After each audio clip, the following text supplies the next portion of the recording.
Modern games. We look to them for entertainment and pleasure, but over the years developers have made changes thought to be revolutionary, to drive games and the fun that we derive from them forward. Yet some of these transformations have only served to take that enjoyment and turn it into annoyance and frustration. We watched as our games turned into linear Hollywood blockbusters, which were anything but fun at times. These are 10 of my pet peeves when playing modern games. You mean you have to use your hands? That's like a baby's toy.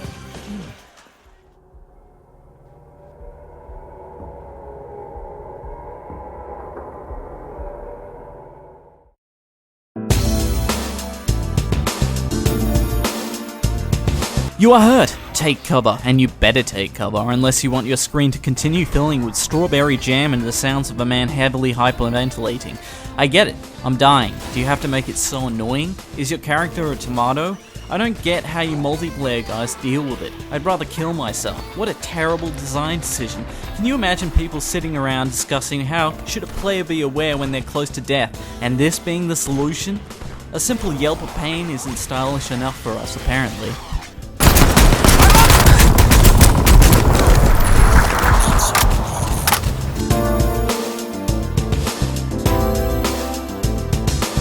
Spin your head left and then right again 5 times. Do you feel dizzy? Of course you do, you just experience motion blur.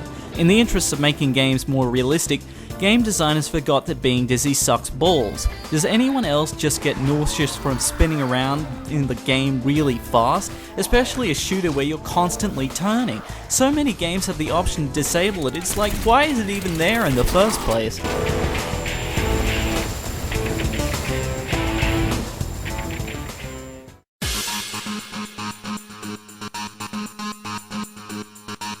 Hey, just so you know you're an idiot. Well, that's how you should feel when playing games, right? On-screen cues reminding you of what to do appear every 5 seconds, whether it be for objectives you were just told, or simple button commands which aren't obvious enough. Wow, really? I'm supposed to dodge that? Who'd have thought? I'm a big boy, I don't need you to interrupt my game every 5 seconds by reminding me that I am incapable of using my brain. Which I am not, but it's still annoying to have text all over your face. And why do I need a marker to tell me where I'm going? These games are so linear, there's only one way to go. Broad signals coming from that dam. A jump ship for Serrano will be en route. If we're going to find a way on, we need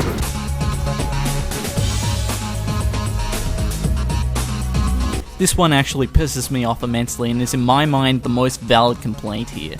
I have a special name for it, Alex's ass. First discovered in Half-Life 2, NPCs literally like to block your progression with dynamic cutscenes. See, these are worse than normal cutscenes because you can't even skip them.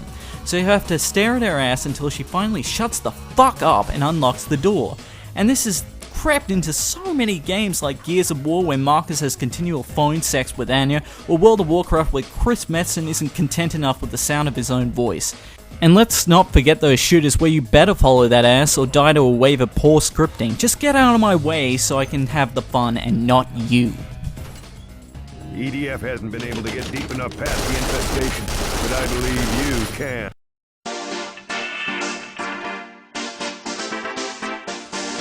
Hail, traveller, gather 3 kangaroo hides and bring them back to me. What for? Oh, I've hardly got a reward fitting such a monumentally boring task. How about 3 common items you already have and a line of gratitude written by a 4th grader? Thanks for travelling all the way to the other side of the world for me. Or how about collecting other stuff? We ran out of actual gameplay, so how about you scavenge about 500 flags? If you collect them all, you'll be certified as officially having OCD. If you're adding side quests to a game, make sure that they aren't MMO style. What's your wife? See, how can I help?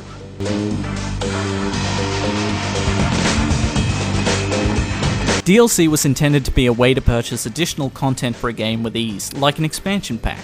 If you felt amazingly satisfied with the game, you'd ask for more, right? Now, you don't even get the whole pie when you buy. On top of the standard price, we demand an additional $10 for stuff we just didn't want to put on the disc. Make sure you pre-ordered the Super Mega Deluxe Ultra Awesome Edition, or you won't have that shiny gold weapon that gives you a sense of entitlement over other players. We just love to remodel stuff in our own time, so you can have your very own sparkle pony for just 25 bucks.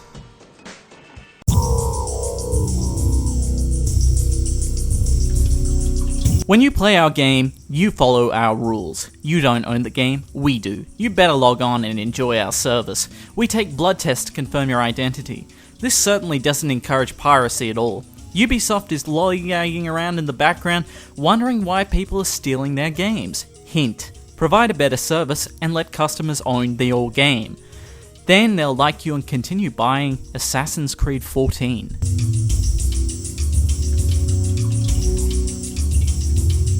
Since when did everything become a role-playing game? Developers want you to feel like you're really achieving something by putting numbers in your face. Look at the pretty numbers, now you can level up and be better than the rest. All the others are just jealous because they're not as strong as you. They're only going back to playing Unreal Tournament because it's for noobs and they can't level up. Enjoy that super immersive experience. There's nothing quite like that montage showing off all of your big numbers to the girls.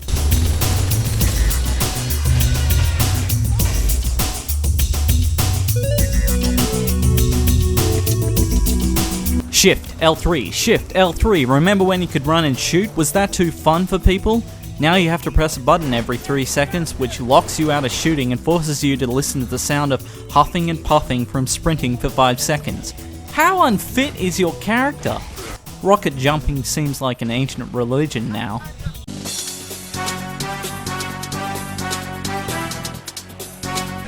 Of course I'd save the best till last. Our animators are geniuses. They have such cool moves to show us. Unfortunately they couldn't use their brains and come up with a way to demonstrate it properly.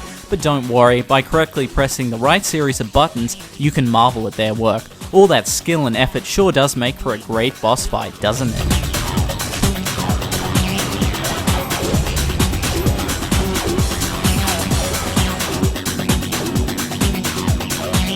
So, there you have it. Welcome to the age of endless DLC, dynamic cutscenes, QTEs, and stuff all over your screen. Doesn't it annoy you? Don't you want to go back to a time when games were better and not simply just businesses created to exploit the consumer rather than delight them? Well, I've had enough for now. It's time to play a real game.